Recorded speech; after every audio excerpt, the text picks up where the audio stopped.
Okay, you want to put me on screen? You're on the screen. Okay. Good morning, everyone. Welcome to the October meeting of the West County Democrats. I'm Suzanne Couch, your co-chair. Today, we're going to be doing several things. One important thing is we need to talk a little bit about the future and as we see it and what's happening. We are not able to go back to the hall. I know we have all been wanting that so much, but it hasn't been possible. The people at the Union Hall are deciding this month whether or not they're going to open the hall up. So please understand, we will let you know as soon as possible, and we'll, make arrangements when we can go back to the hall. All right, as far as elections of officers, we're going to table the discussion of that until November, and hopefully we can have a slate of officers in January. But until then, you need to know that Erlane L. Toomey has vacated her position as Vice President of Programs, and we want to thank her so much for her work and her help with everything. She has been outstanding. The speakers that you have enjoyed were her work. So you need to understand that we will miss her. In the meantime, if we could have, if any of you really are good at finding speakers and talking on the phone and hunting people down, we could definitely use some help for her position until possibly January. It would be short term. So if you have the inclination to do those kinds of things, please call or email me and let me know that that you can do something for us. All right, now let's go on with our meeting. Gay, do you want to give the membership report? Yes, ma'am. We currently have 102 members. We've stayed steady at that. Starting next month in November, we will start collecting for 2022. And again, that's $20 a year for a calendar year. So if you're interested and want to start early, we would appreciate that and get everyone on board. All right. Jan, would you give the treasurer's report? Sure. September balance, I'm sorry. The balance as of August 31st was $5,248.78.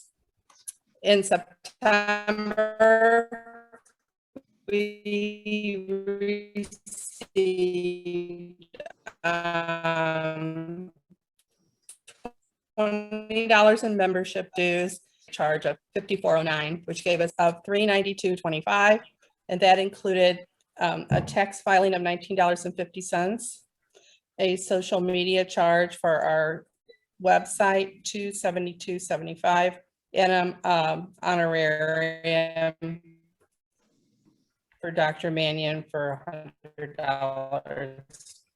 That leaves us with a total balance of $4,930.62.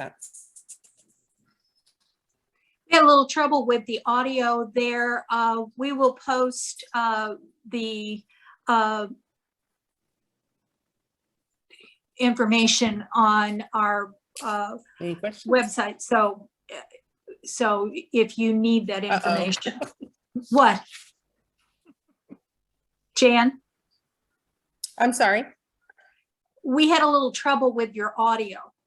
Do you want me to repeat it? Just give us the clip notes. Okay. Beginning balance $5,248.78. 7409 revenue. $390. $2.25 expenses, and the balance as of September 30th $4,930.62. Okay, thank you. Thank you. You're welcome. All right, let's go to my co-chair, Karen, and she's going to talk about programs. Okay, we have, I'll introduce her when I'm finished here. We have Missouri Representative, House of Representative member from District 99, Trish Gumby, with us today, talking about her experiences in the Missouri legislature. As difficult and trying as that must be, we really appreciate her joining us today. We'll hear from her shortly. We do have actually a pair of confirmed speakers for our November 8th meeting, which will be on Zoom. And we're just assuming it's on Zoom. Helena Webb and Tiana McGaw-Beret have started an initiative to increase voter engagement where voter turnout is low, specifically like in North County and so forth. There are pockets where there are people registered to vote, but for one reason or another, they do not get to the polls on election day or prior to. They will be our speakers. If you would like to look at their website in the meantime, I'll put it in the chat box in a minute. It is claimyourpowermissouri.com. Both of the ladies have run for Missouri House seats, so they have some experience regarding things dealing with Democratic messaging and Democratic branding. So their focus is, if you like your stimulus check, you can thank the Democrats for that. If you like your child tax credit that just appeared into your account, for those of you with still children for whom you're financially responsible, the Democrats did that. But we will do that, and we will hear from those two ladies on Monday, November 8th. Okay. Would you like me to go ahead and introduce Trish now, Suzanne, or do we have other things to do? Yes, you can introduce Trish, but I do want to say before that, remember Glenn Conan will be giving his report after Trish's speech. So please don't leave after the speaker. This morning, we are very fortunate to have Trish Gumby, state representative in Missouri's 99th House District, as our guest speaker. Trish has been a resident of Missouri's 2nd Congressional District for more than 25 years and a state representative for Missouri's 99th House District since flipping the district in a major special election upset in 2019. Before rising to elected office, Trish served her community in various advocacy roles, either leading or joining groups pursuing LGBTQIA+ equality, racial justice, expansion of voting rights, and more. She currently lives with her husband, Mark, a physician, with whom she raised their 2 now adult children, Kyle and Bryn. And take it away, Trish. And I believe Courtney has the screen right now. Is that correct? Yes, thanks for having me. And my legislative assistant, Courtney, is joining us. She helped me put this together, and it's tough being an LA, as we call them, especially when you get hired during the off season, so to speak, and your boss isn't present and the building is vacant. And so she's been great jumping on board and getting up to speed with everything. So I really appreciate her help. It's great to be here, everybody. We are, I think, it goes without saying, we're in the midst of unprecedented times on many levels, and it's kind of hard to even in doing this presentation, it's like, where do we begin and what's coming? So bear with me as we kind of go through some things. I've really enjoyed serving in this capacity, but I've done it in a sense where it's historic times. I mean, I was elected in a special session or in a special election, I should say, and went to work, and then the pandemic hit.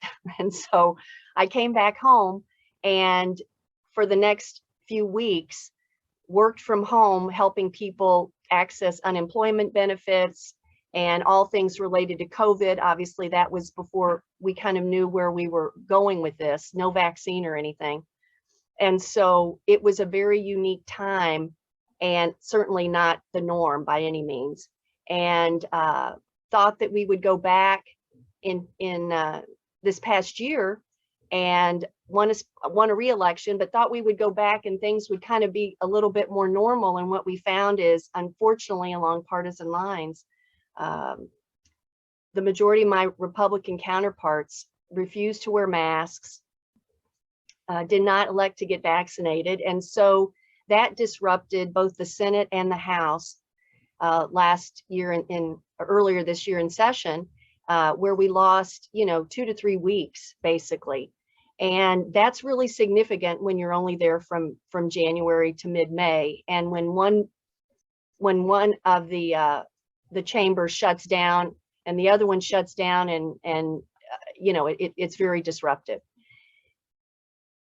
In looking ahead even to next year, we still are in the midst of this, and with the Delta variant and kind of still some unknowns around the virus, we still have folks not masking and not getting vaccinated. And so it's unfortunate, but excuse me, it's unfortunate, but we're probably going to have to wear masks again. And when I've been to the Capitol during special session, during veto session, there's groups there that are meeting and protesting around mask mandates and such, and nobody has masks on. And so, we're still in the midst of this when we're in a state that, half the people have chosen to not get vaccinated. So we're not moving out of this as quickly as I would like.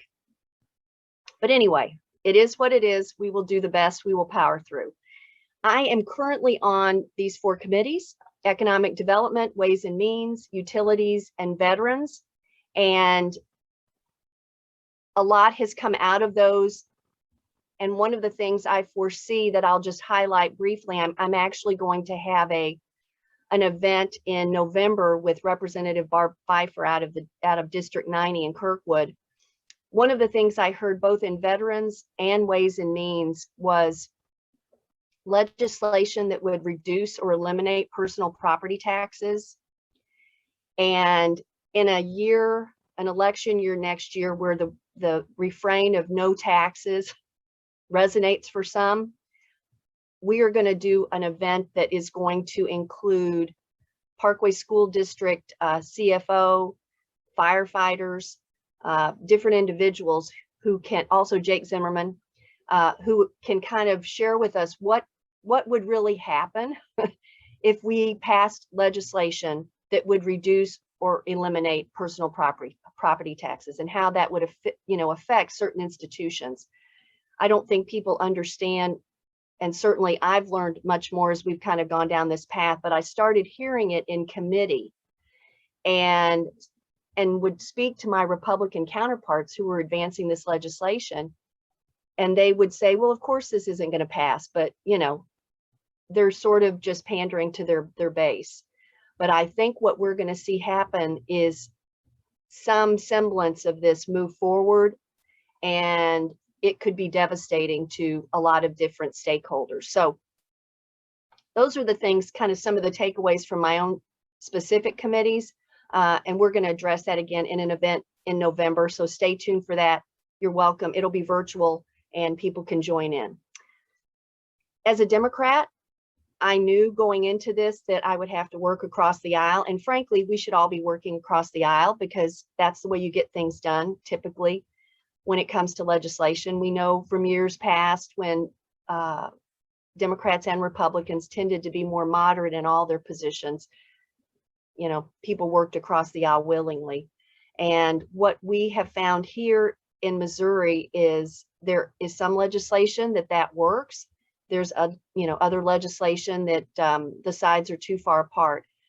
I intentionally reached out both in 2020 and in 2021 with legislation that I knew would be nonpartisan in nature, and I could engage and get to know Republicans. Because when you come in, as I did in a special session, things have already been up and running for a year, and committees are going, and people have worked together. So to jump in the middle of that, it's pretty much on it was on me, to make that happen.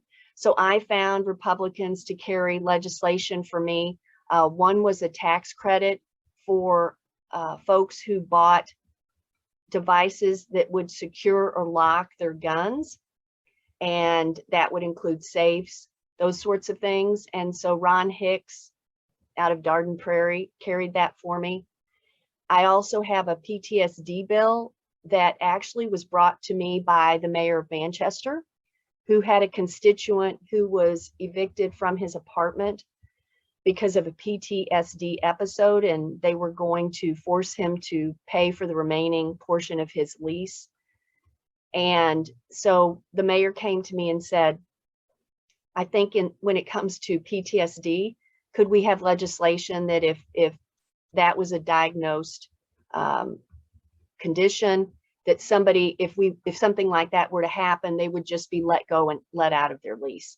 And so that is something. I have a representative in actually the Joplin area, Bob Bromley. We serve on veterans together, and I've become really good friends with him, as well as the chair of that committee, Dave Griffith, who represents Jefferson City. And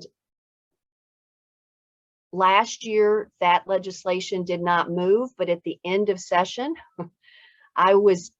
Dave took my hand and apologized for not advancing that legislation and promised me that it would get a hearing and we would do something with that. So that's what happened. Stay tuned. We shall see. But, that's how it works. And I knew going in, having flipped a seat, I was, anything that was controversial in nature would not move. So I intentionally reached out on things that were not as controversial. So fingers crossed. The other thing I want to add with this in terms of working at the Capitol or my experience, I'm very much a data-driven person. I have folders on a lot of different topics, and obviously all my committee work and bill work, and I research. And what I have found, unfortunately, is that data doesn't matter in many instances. And I have argued on the House floor and in committee on different, and one thing that comes to mind is on voter ID legislation and voter impersonation fraud, those sorts of things, when we were seeing legislation advance, and knew that if I gave just more progressive research data, that would fall on deaf ears. So I found conservative research data that aligned with the progressive research data about voter impersonation fraud, those sorts of things. And I presented that on the House floor, and I was told by the bill handler out of Washington, Missouri, you know what, it doesn't really matter. I just feel like this could happen. So much of what we see is feelings and not data. And so that is something that, in knowing that, we have to figure out a different way to work with Republicans, because you can throw all this stuff at them. Very much of what we hear is more emotional and is not driven by data or facts. We have seen that play out the last 2 years in response to COVID and such. So we've got to figure out a different way. And certainly we can bring those things up, but we can't rely on those as getting across the finish line. So I'm going to have to think about how that's going to work going forward, because for me personally, I just believe that's what we should be doing, and those in power don't believe that. So unfortunate. Next slide. These are leftovers from 2021, and I'm going to start with those because last session, while there were some things that we had hoped would not happen, for the most part, we left last year or last session relatively unscathed. There was legislation that passed, the gas tax comes to mind, that required bipartisan efforts. The conservative Republican caucus was not in favor of that, and the rest of the Republicans required Democrats to vote with them. And so there were things that that happened in regards to working together, working across the aisle. And so we left that session relatively unscathed. That being said, and yes, Don and Betty, you're absolutely right. I just saw the chat. That being said, I'm really worried about this upcoming session for a couple of reasons. One reason is the start of any session, there's a few weeks before things really get up and running. Committee assignments are not complete. There are many new representatives. This last election year, we had at least a quarter of the House was new. So everybody has to get up to speed, and we're all learning, people are learning the processes. I'm fairly new, even though I had been there a couple of months, but was still fairly new. So everybody's learning. And by the time things really make it onto the floor for debate, it takes a while.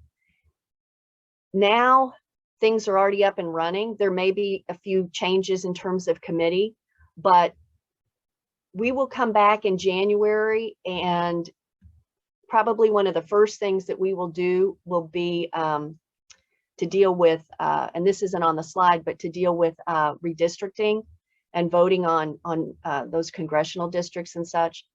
The governor is not going to call a special session for that. So all of this redistricting that the committees are working on now, we will have to vote on that. I don't know how quickly that will be, but obviously we're all waiting.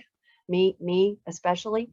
And once that happens, that'll go to the court. So we'll still wait. So that will take up probably the beginning of our session. But what I did is I kind of went back through legislation that made it as far as debate on the House floor, but didn't go further, but will likely make a comeback. And so with that, we're just going to kind of jump through these pretty quickly. Missouri Non-Discrimination Act, or MONA, that's been around for over 20 years and still is not moving.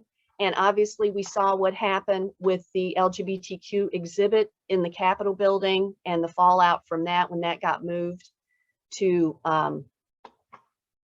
basically the basement. I went and visited it during veto session, the basement of a building down by the railroad tracks.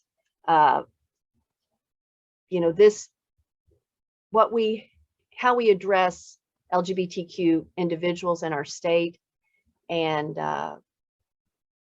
how we don't honor them and give them the same rights as the rest of us is just reprehensible, but that is what it is. And so will it make a comeback? Of course, it'll get refiled. Will it ever get heard? I would say no. I don't believe that it will, even though, and this is what is crazy to me, there are 2 Republican House members who are gay and did not speak out. They don't speak out on this. Actually 3 Republican House members who are gay. And I don't understand that. I just don't get it. So anyway, it'll get refiled. It will likely not move. Trans children, again, related to that particular legislation was going to prohibit medical providers from providing care relating to gender transitioning in anyone under age 18. And a lot of that, it has to do with hormone, stopping puberty. And so that type of legislation, I think, will come back. I think we will talk about it on the House floor. It would be terrible if that passed. Illegal slot machines, a lot of the gambling stuff, having the Missouri Lottery Commission regulate some of these gambling machines that you see in bus stops, those sorts of things. I thought we would hear a lot of that earlier this year. And that obviously was not a priority with the speaker, because we had heard about it in 2020, and I thought it would be out in front in 2021, but he had different priorities. So that didn't happen. It's hard to say what will happen related to that or gambling in general, sports betting. So we'll see what happens with that. It has not appeared to be the priority, although I'm sure a lot of you saw the video of how they were destroying those illegal voting machines that they found. So who knows? I don't know what'll happen with that. Photo ID, that will absolutely come back in all its glory. And I will tell you why. I have right here a letter from the Secretary of State that was sent, I would imagine, to everyone in the House. And what he is asking for is, it talks about, we both know that voting and the election process are vital to Missouri, but there's a concern around election integrity and voter fraud. And so he believes we're at a pivotal point in Missouri, and he wants help in making sure we reach out to citizens and kind of instruct them on the concerns and possible election laws and services that his office can provide. And he's asking if he could come into our districts to help register constituents, answer questions about election laws, other services the office provides. And I know he has spoken out in favor of the photo ID initiative petition referendum. I mean, all these things related to voting. And so the fact, I've never gotten a letter from him before asking if he could come and speak on this stuff. So if he's already in play now, this will absolutely come forward and will likely pass, I would imagine, this go around. Minimum wage, efforts to repeal laws that were enacted and revert back to lower minimum wages. So that's something that might come back.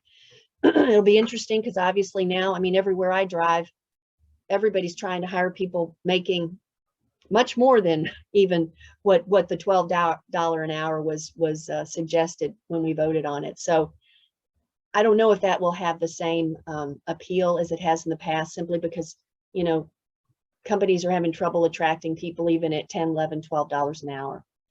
So we'll see. Hard to say. Next slide.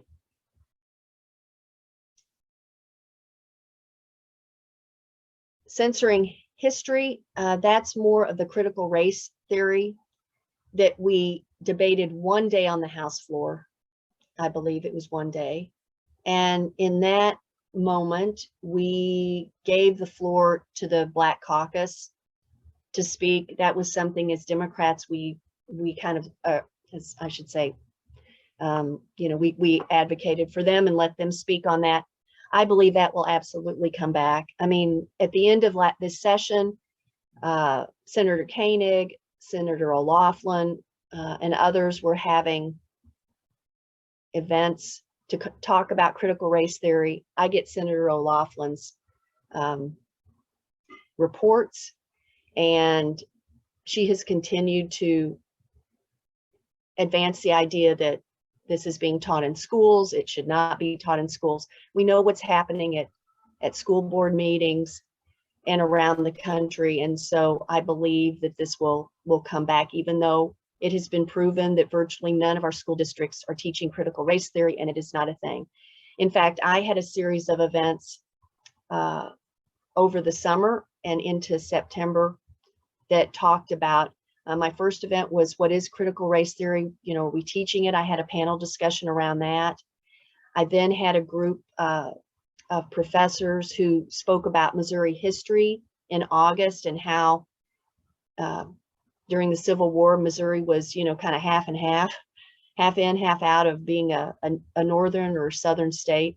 And they discussed that. And then in September, I had an event again with professors who talked about the importance of signs and monuments and what that means. And so I see my role, and this is just kind of a sidebar, I really see my role as, obviously we're legislators and we legislate when we're in session, but we're home more than we're in session. And so constituent services kind of come, you know, slows down quite a bit. And so what do you do with your time in that? I choose to inform and educate my constituents, because I think that that's helpful. Certainly to me, I learn, and I believe that they learn as well. so that when legislation moves through, you can say, you know, I know more about this subject and I'm either for or against it. So that's one of the reasons I do those sorts of events, and I'm doing this other one with Representative Pfeiffer. It'd be real easy not to do it. And we talked to the CFO of Parkway about funding, and we talk to firefighters and what that means, and we just vote accordingly. But I think constituents need to understand the backstory as well. So in terms of, oh, do I get, let me see, here's a question. Do I get Republican voters at my education events?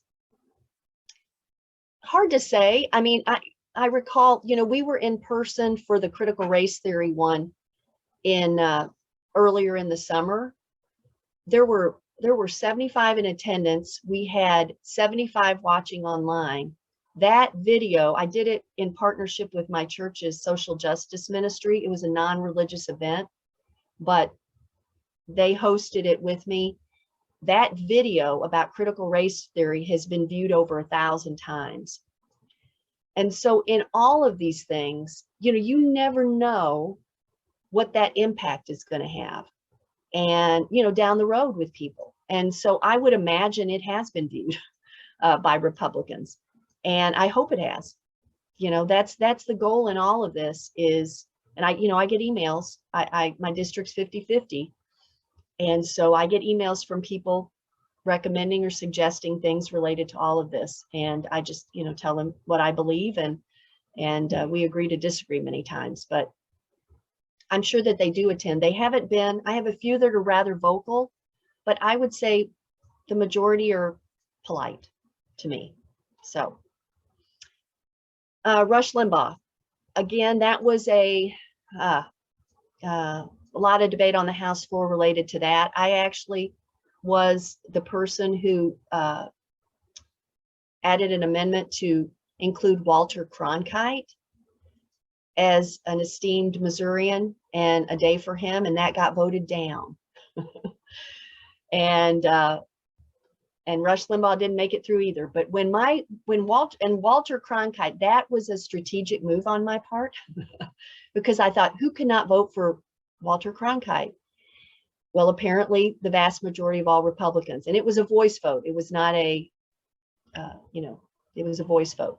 But when that happened, I had 2 Republicans who came over to me and apologized and said that that should not have happened, that things got too political, and they apologized to me. And my retort to them was, well, then when we start discussing Rush Limbaugh, would you mention that on my behalf? To which they declined. So anyway, expect Walter to make a comeback. But Rush Limbaugh, I imagine, will as well.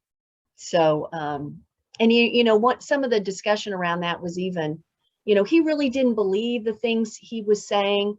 It was a show. He was not that kind of person.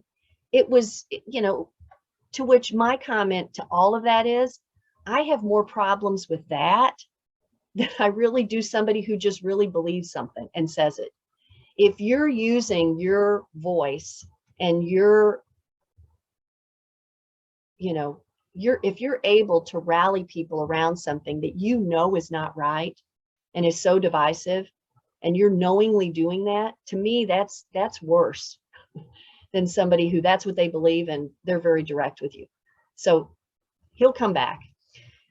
Initiative and petition and the referendum, that will absolutely come back. And that has a chance to pass. And if that passes, that's going to change,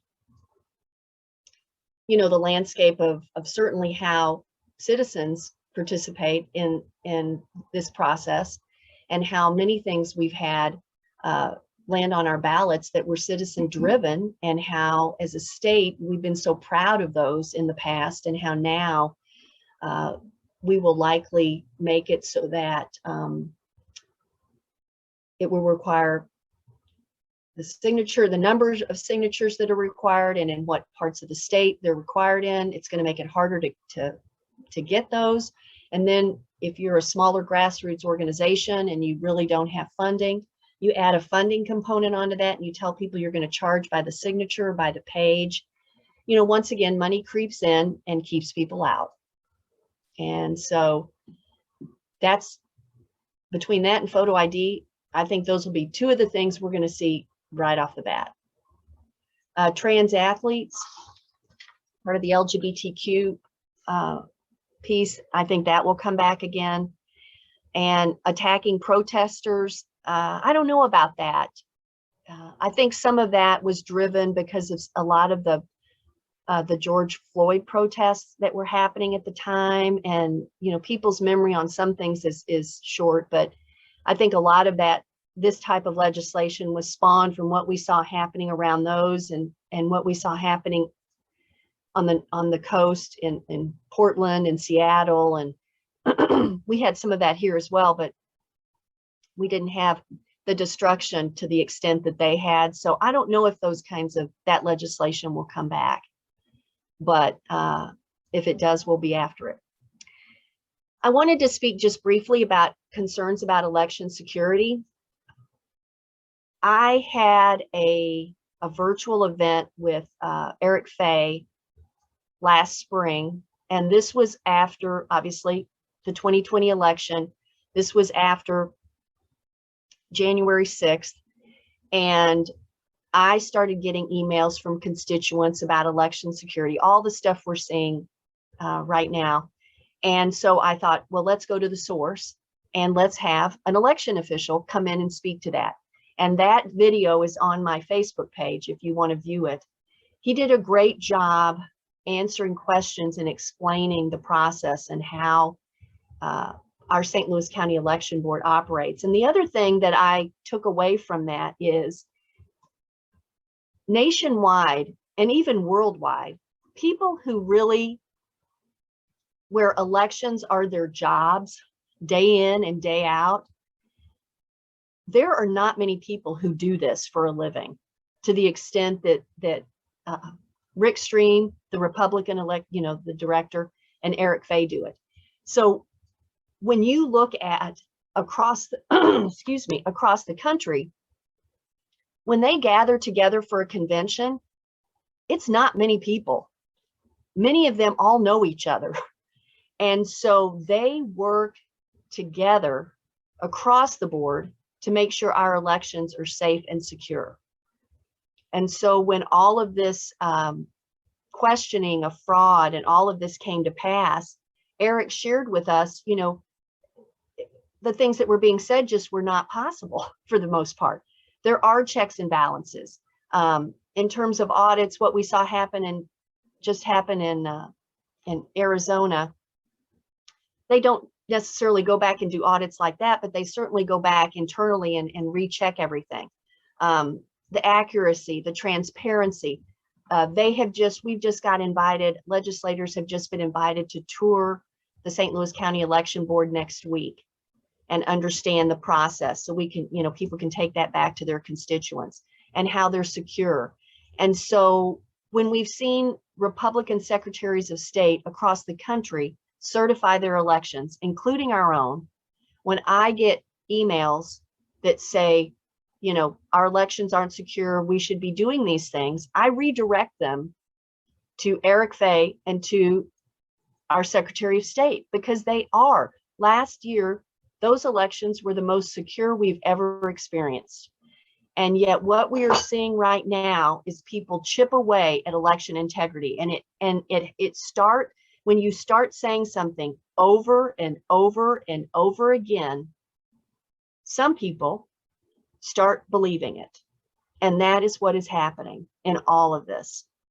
And it is frightening that we know what's coming out right now with the commission on certifying, the electoral college votes and all of that, and how there was a plan in place, how that was supposed to go. I mean, the idea that things were that strategic and planned out and not just happenstance, that is very concerning. And we should all be speaking out against that. And so I'll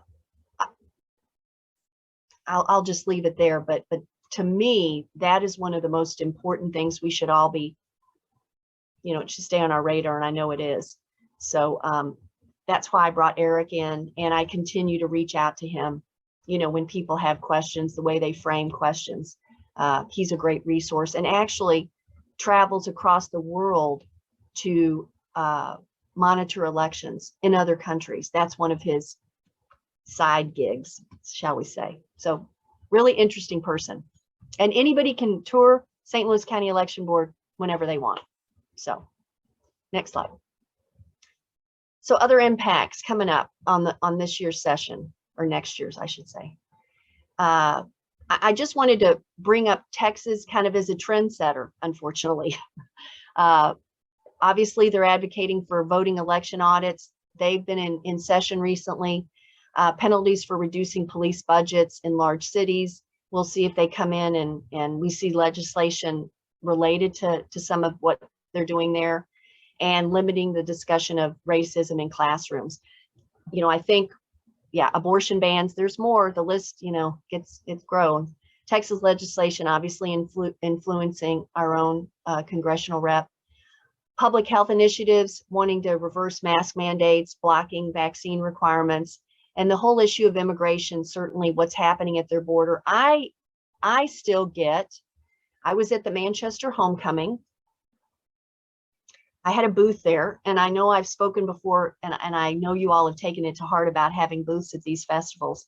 And I may have mentioned at the last meeting, but I had an individual who came up and said to me, you know, what party are you? I told her I was a Democrat. And she said, oh, I know exactly what you think. And I said, well, really? Well, why don't let's test that. And I said, you know, just ask me a question. And she said, the first thing she said, you believe in open borders. That was the first thing she said. And obviously, being in Missouri, typically immigration isn't it's not something I focus on or we focus on. But that was the first thing she said to me. And so I'm mindful of that. As a state, we have to be mindful of that. We obviously have Afghan refugees coming into the region, and the International Institute is helping assimilate them. But for many in our state, they view what's happening in Texas and how Democrats play out in that, that, you know, we get included in all of that just by virtue of being Democrats. But I will say that we're going to have to do something at the federal level around this issue, simply because with what's happening in terms of climate and resources and lack of water and food and violence that is driving people northward, and refugees worldwide. When you look at climate and war, we're going to have to figure out something, and sooner rather than later around that. So look to Texas, and we will likely see what has played out there will be playing out here in Missouri as well, I believe. Next slide. Some final thoughts. Medicaid expansion. My gosh. That, thankfully, you know, that is in place now. Unfortunately, people were 3 months or so without coverage, but we saw what happened around that and lack of funding around it. So thankfully, the courts decided in our favor, and that is now happening. We were called back in June for a special session on the federal reimbursement allowance, the FRA, something that most people really didn't know that much about, because it was included in budget talks, it was passed, there was no controversy around it. But we found that Republicans decided to not have that passed, so it forced us to come back for a special session in June, and we needed it to balance the budget. But what happened with that, and we will see next session, is it took on an anti-abortion component, and there was language from some senators talking about birth control devices and how an IUD caused abortion. And so getting, removing birth control. I mean, it just went down a crazy path, but I think it's going to come back. I think you're going to start seeing, we know there's an assault on Roe v. Wade now. And so I think you're going to see that play out more, excuse me, in our legislation next year. So stay tuned for that. September veto session was kind of a snoozer. The Senate just said, nah, we're not playing. So that didn't happen. I have been getting some increasing calls for a special session so that we will vote down mask mandates and vaccine mandates. And I got off the phone late last week with a constituent who believes that we should, I should pass legislation that would provide everybody with a personal trainer. Because if people were not overweight or obese, their natural immune systems could fight off the virus. And that's what we should be doing. Not wearing masks, not doing vaccines, upset that healthcare workers are losing their jobs because of that. And that I presumably was okay with that we were losing healthcare workers because of that. And I continue to reinforce, I believe in the vaccine, I believe in masks. The majority of people who are dying are not vaccinated. And for some, that is just not, it's not enough. Again, the whole data piece doesn't matter. And so I have reconciled myself to just knowing that next year I would conservatively 25%, but probably 30% of, and that's probably nationwide, certainly in Missouri, likely in this district. There are people who are just not going to budge on this issue. And as Democrats, what I am cordial, I always listen, but I'm going to have to move on and recognize that I cannot waste time speaking with people who are just not going to listen to science and listen to data or hear those outcomes.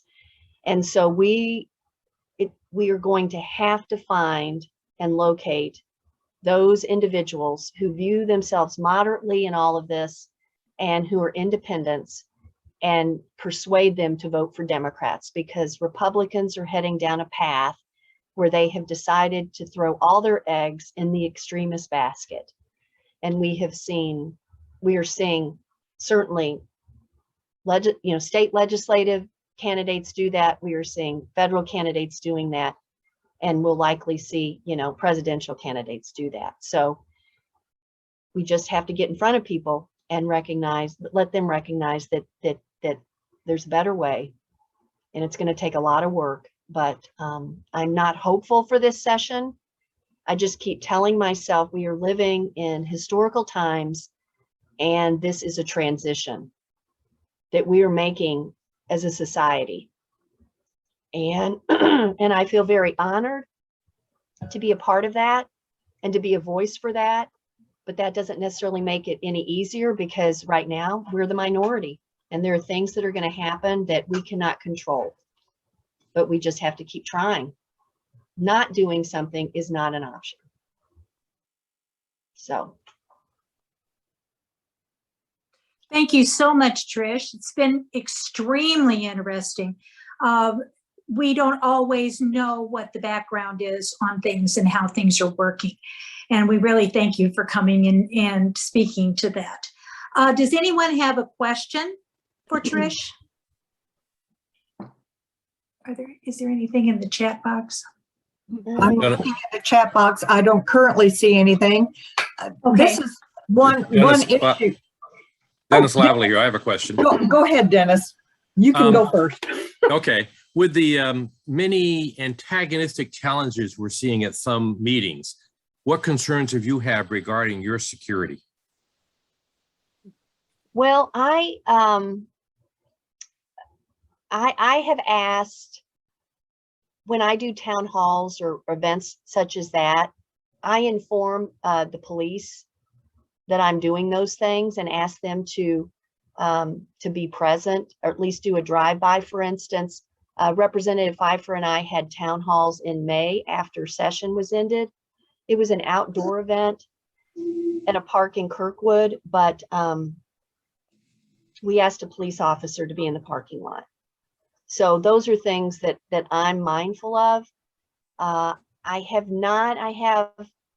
a couple of people who email me that are on the verge of going a little too far, not threatening me physically, but just very threatening in what I believe in the job I'm doing, but nothing that would cause me to, inform authorities. I do have a colleague though, who has somebody who the Capitol Police is aware of. So, those things are very real. We've had sessions with the Capitol Police, obviously after January 6th. And, we're in a state where probably, I don't know how many people on the House floor are carrying guns. And in fact, people have said the Capitol Police don't know who all those individuals are. So if something happens and you pull your weapon, they may not know if you're the good person or the bad person. So we just live in a state and in times where you have to be mindful of that. You can't, I don't let it doesn't consume me by any means, but our offices are on the first floor, most of the Democrats, because we have, the lesser offices. So as you move up the building and get higher, those are the nicer offices. And if somebody were to come into the building, they likely would come to our offices first. So you think about those things, but they don't consume us. I have a question, and I don't think I really know how to use the chat button because I wrote something in there, but I don't know that everybody can. I just see it right now. Where can we find the video on critical race theory and the other videos that you have? They are on my Facebook page. There are the videos that I did. I did a video with Eric Fay. I did a video with Representative Rasheen Aldridge. Those are on my Facebook page. The videos I did with the critical race theory one, and what I'm gonna do is I'm gonna text. Let me text the social justice coordinator at my church is Nick Reinhardt Swerk. And let me text her when you guys start talking, and I'll drop it in the chat. They are through Manchester United Methodist Church. Nick posted them because they hosted it, and it was a Facebook event that they filmed and they videotaped. It was posted there. It may also be on YouTube, but I'm not positive. So I'll text her once the meeting goes on, and I'll drop that in the chat. Thank you. So kind of in different places. Yeah. Glenn, I know said, Glenn asked me something. Will you ever see an accurate bank balance from the treasurer and the governor? I don't know. I'm not hopeful on any of those accounts. Hard to say. Mary Gross had an interesting question. I would have to go along with this. The League of Women Voters is encouraging people to go to the redistricting meetings and so forth. I know there's one Saturday at a hotel near the airport. Mary Gross wanted to know, do you think it is useful for people to attend these listening sessions on redistricting, especially when most of us have no expertise in this? Yeah. Yes. And I'll tell you why. I'm going to try and make the one on the 21st. It's at the Renaissance Airport Hotel out by the airport. And I believe they start, I'm trying to think. I know there's one on the 16th. Right, there's same place. Same place. And the one on, I think they're both at that location. And They're both at 10 a.m. yeah, they're both at 10, the Renaissance St. Louis Airport Hotel. And I'll tell you why it's going to be important to go to those. the Republicans who control these committees, they may not listen, but what I've been told is these districts will go to the courts and the courts are going to have to decide. The judges will look at the testimony from these listening sessions. So absolutely, if the more people who testify or have a statement around this, I mean, I don't, this only happens every 10 years. So it's new for everybody. Everybody on the committee, they've never done this before either. So it's not as if we have any institutional knowledge around it. So it's new for everybody. So don't feel like that you're at a disadvantage.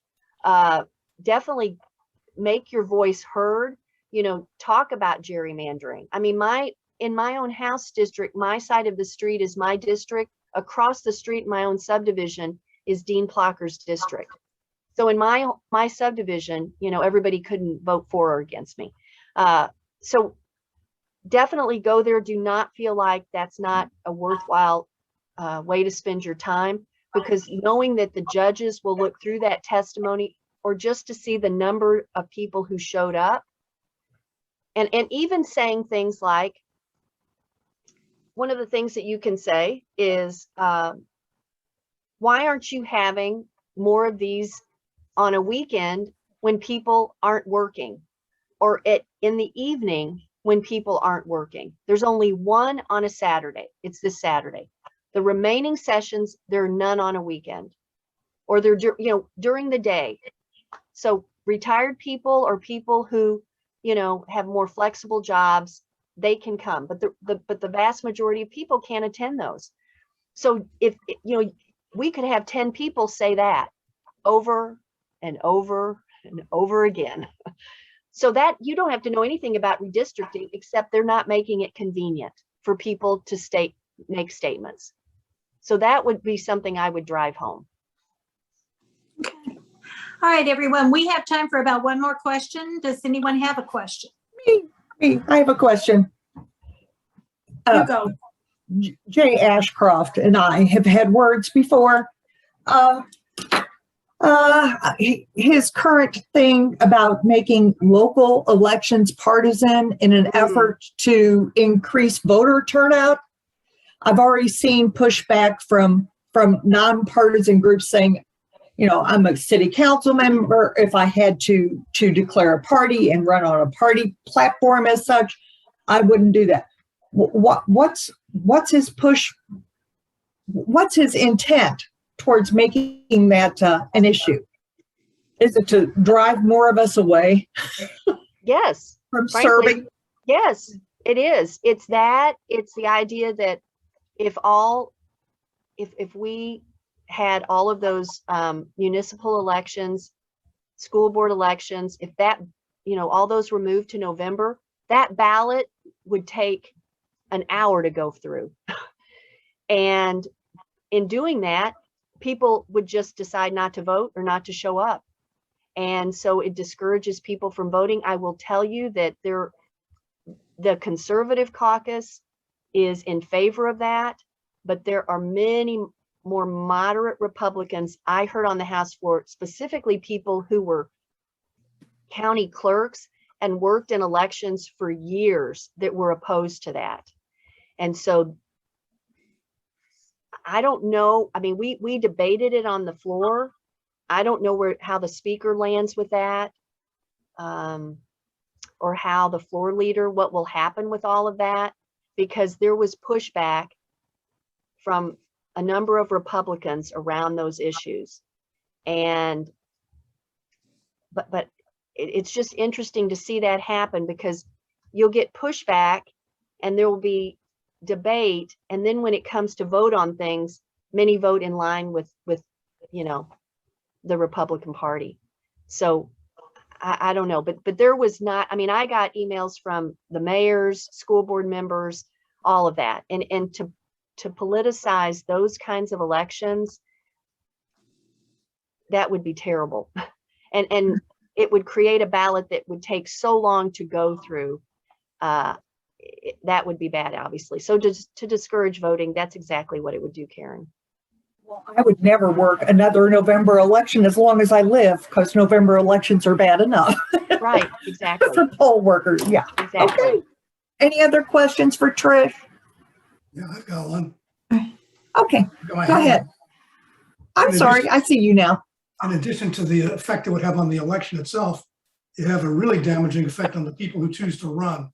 In all these local elections out throughout Missouri in the rural areas, you would only get, conservative people running, and then nobody else would run.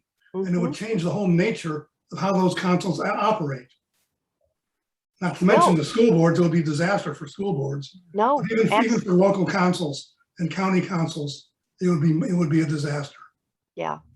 I mean, we're already seeing, even some of our school board elections without naming parties, just how people are aligning along progressive views or more conservative views without labeling something.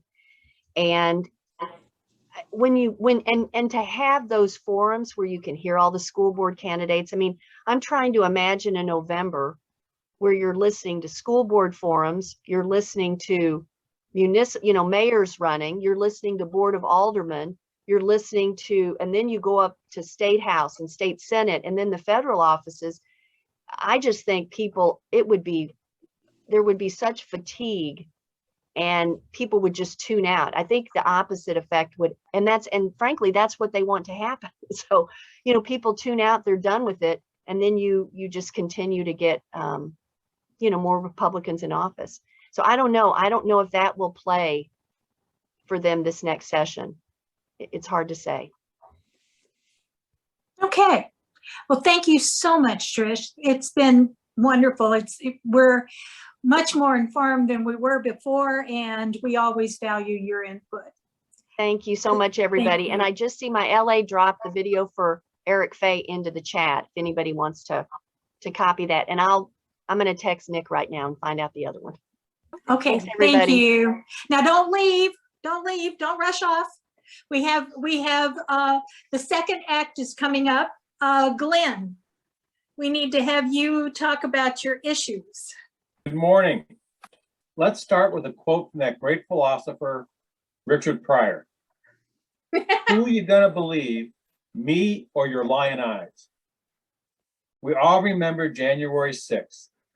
Mike Pence now has changed his memory of January 6th. He's forgotten about all the people chasing him from the Capitol, wanting to hang him. And he now says the incident was an overblown attempt by the media to demean Trump supporters. And it was just one day in January, which is now being emphasized instead of the quote, failing Biden administration. So the man who is the target of the mob has now embraced the alternate reality that the mob wasn't really there to hang him. They were there to just protest peacefully, which is why people died and millions of dollars in damage was done. The same thing we're seeing among the trumpets, this whole idea about science and COVID.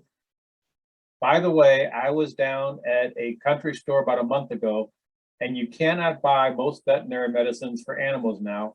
All the shelves are bare. People are trying everything.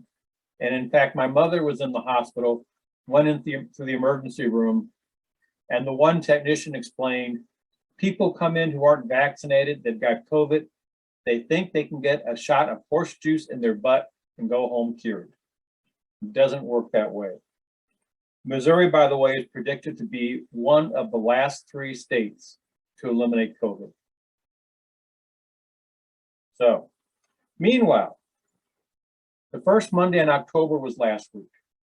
The Trump sculpted Supreme Court is shaping up to be a disaster for what most Americans consider core values. One thing we've noticed, the only thing that's saving us is John Roberts does not want to go down in history as the Chief Justice who ran the cart over the cliff.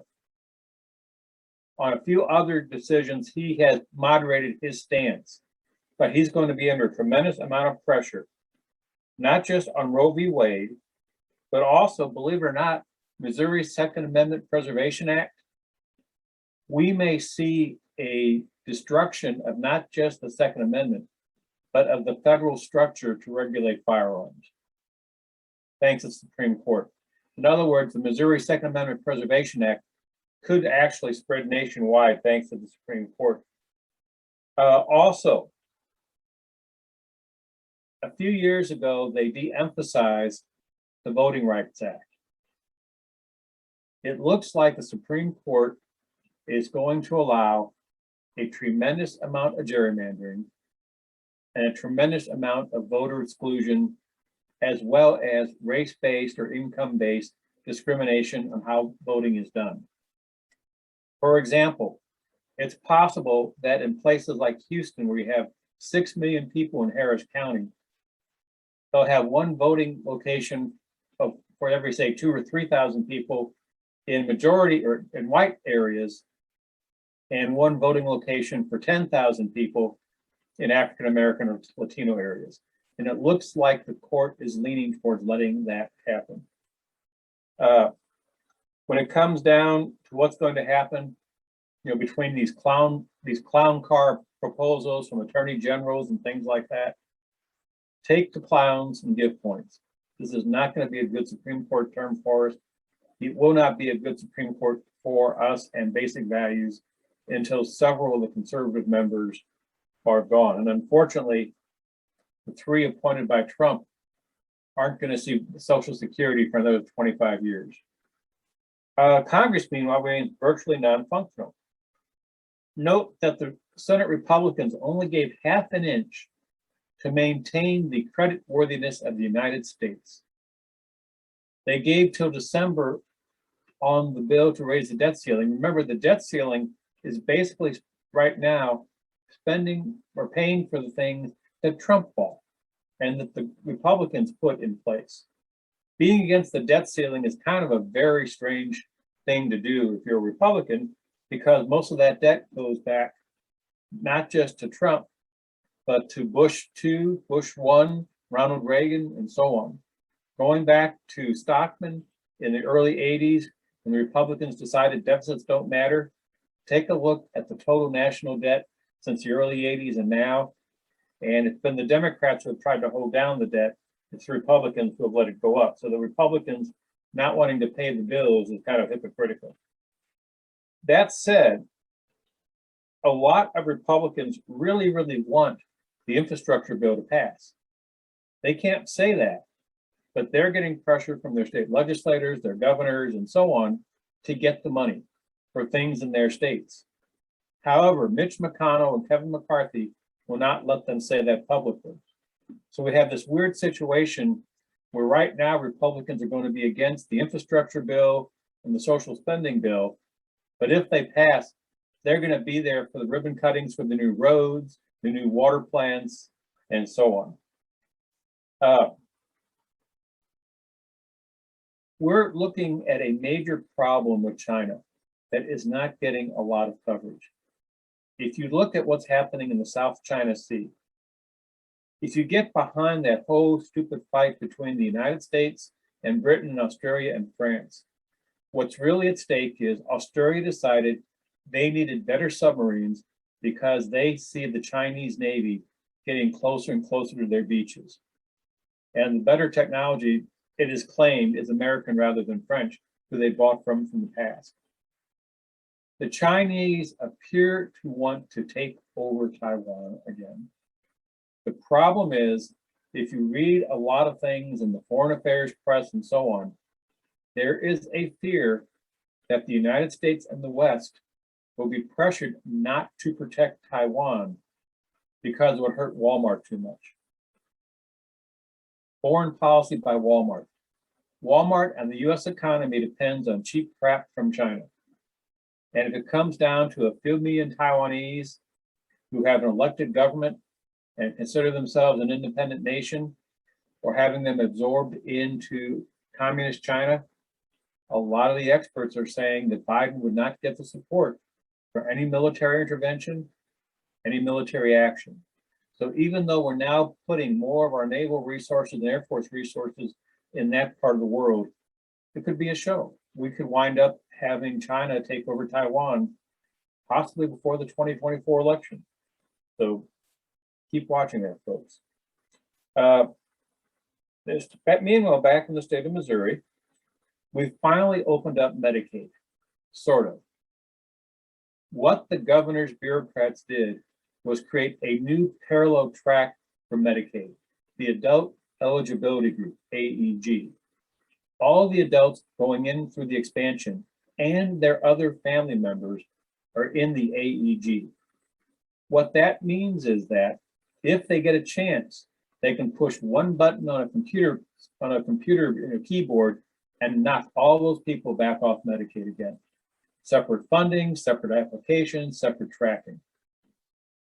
The only thing that may slow that down is that Missouri's Department of Social Services is so technologically inept, they can't do their job now. The food stamp program is still in a computer system called COBOL, which came out in 1959. The computer system for Medicaid is in units. It's been broken up into units, and that system is almost non-functional. Making it worse, we don't have enough staff in the Department of Social Services. They're not well trained, and they're the worst paid people handling food stamps and Medicaid in the country. On top of that, when everything was going on with Medicaid expansion, when the deadlines were coming up, when there were a lot of things they had to do because Missouri is out of compliance with the feds on pages and pages of technical things, guess what happened? The former Speaker of the House, Todd Richardson, took a 7-month vacation.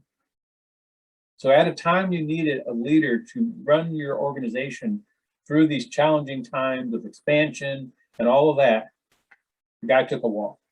Actually, an RV trip across the country. Good for him. You know, it's great to have family time, but you couldn't imagine a worse time for the head of the Medicaid program to be away from the Medicaid program. Besides Medicaid problems and food stamp problems, we have a lot of other problems. One of them is that Mike Parson is not a nice person. Missouri, like I said, Missouri has some of the worst paid state workers in the nation.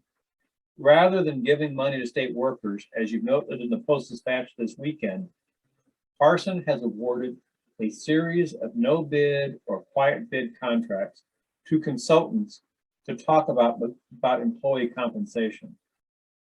Rather than give the money to the employees, he gives the money to out-of-state consultants to tell him what he should do. Two things stand out from the veto session. One, a small raise for child welfare workers. These are the people who have to go in and investigate abuse and decide whether kids get taken out of homes. It is a horrible job. It is a stressful job. Missouri's workers in that area are actually, again, the worst paid in the nation. They can't keep workers. And so the Department of Social Services, basically over the objection of the governor, and with the consent of some members of the legislature, tried to get a little bit of higher pay for those child workers. Parson vetoed it. The House overrode the veto. The Senate didn't, because in the Senate, Parson has just enough friends to keep things from happening.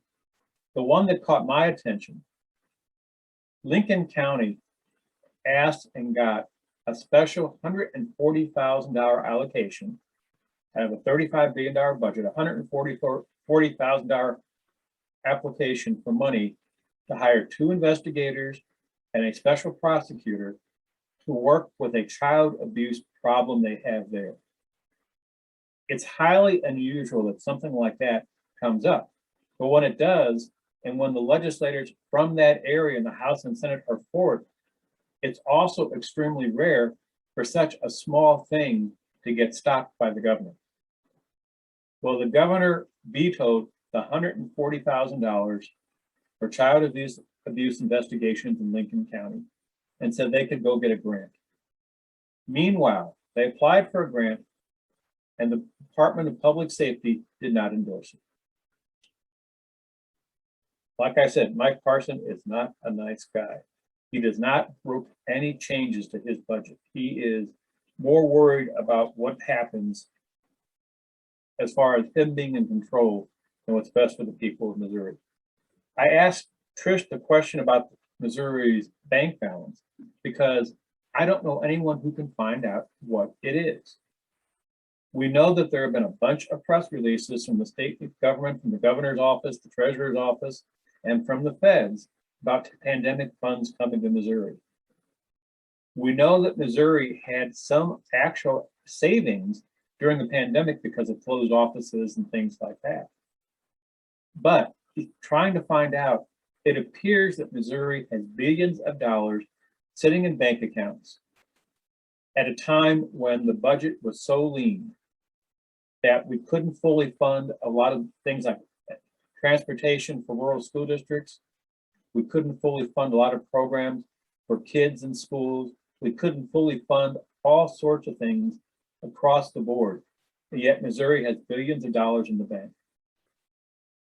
Now, the governor could have given a decent pay raise to state employees, a few percent, say a 4 or 5% raise, and not really endangered Missouri's financial ranking, even without these billions of dollars. And yet they're not doing that.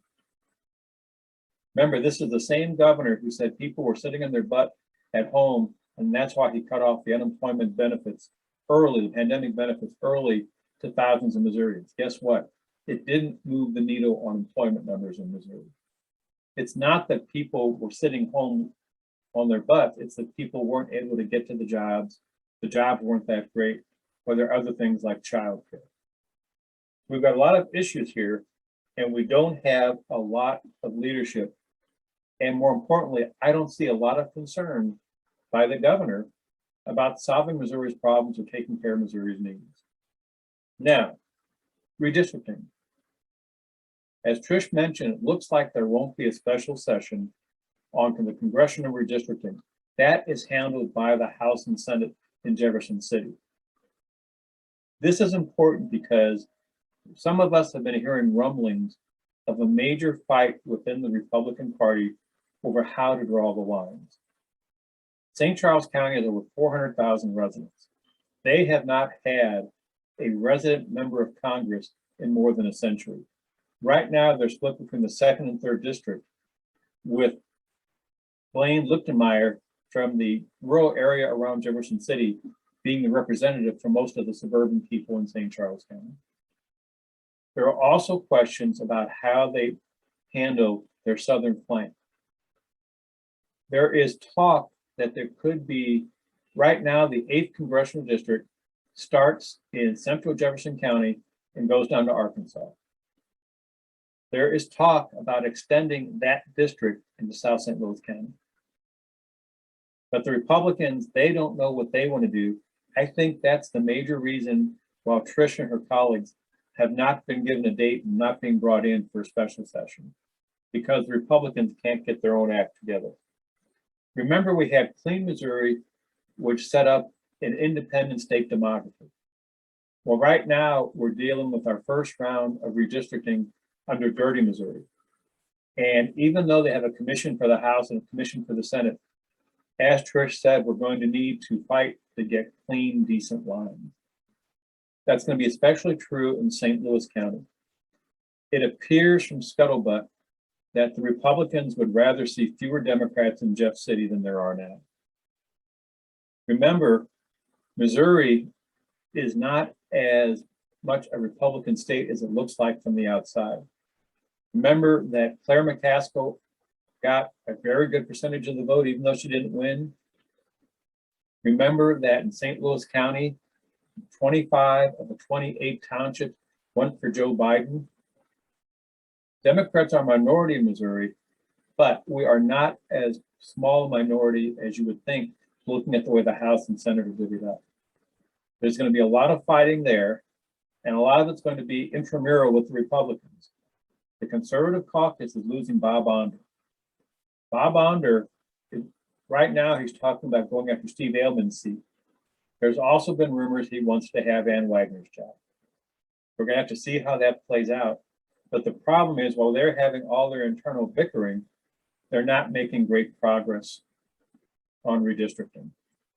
The worst case of that is here in St. Louis County.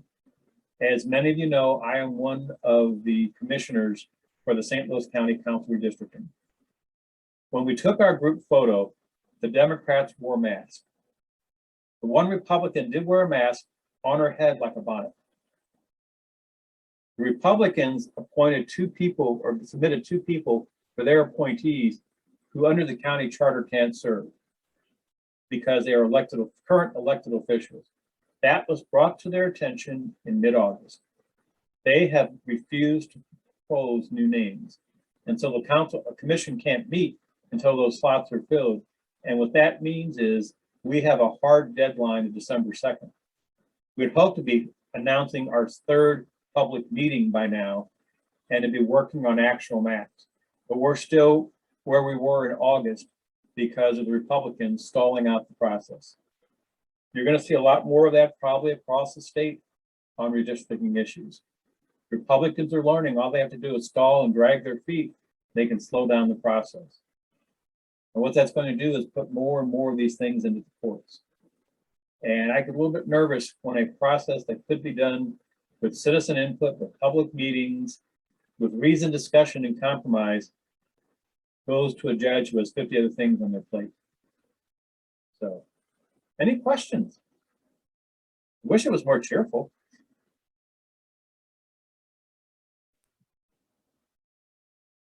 Anybody have any questions for Glenn? Oh, Dennis, go ahead. Glenn, where does it stand with those 2 Republicans who are on there? Is Wesley Bell looking at that, or what's the current status of that? After discussions with the county executive's office and so on, the matter was referred to Wesley Bell. Wesley Bell has all the information. He has all the documentation, and he's had it now for about 3 weeks and hasn't moved with it. There's been no filing on the case yet. There was actually a discussion, I'll tell you this, among the Democrats. We actually considered bringing in our own lawyer and doing it as citizens to perhaps get things moving more quickly. But there's a problem with that because of the county charter and the county council or the county counselor and so on. So right now it's on Wesley Bell's desk, but then he's got to take it forward and he's got to get it before a judge. And if not resolved by December, does it go to the courts? That's a good question. The problem is, as it appears now, until we have a meeting, we can't present maps. Until we have a commission, we can't do anything. So it could be that the 2022 elections are held with 2012 maps. Now that's bad for Democrats because of the way the population is in St. Louis County and because of the shifts. There's a very good chance St. Louis County could have 5 Democrats and 2 Republicans in the county council instead of the current 4 and 3. So part of their reason for stalling may be to preserve that 3rd seat as long as they can. Any other questions? Anything else for Glenn?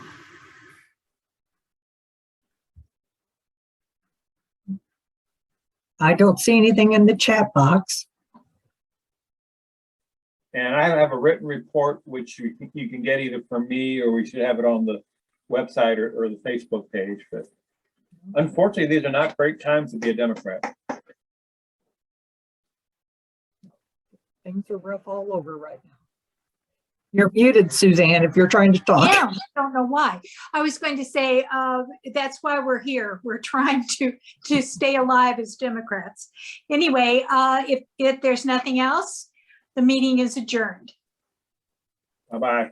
See you next Bye-bye. month. Take care. Get your booster.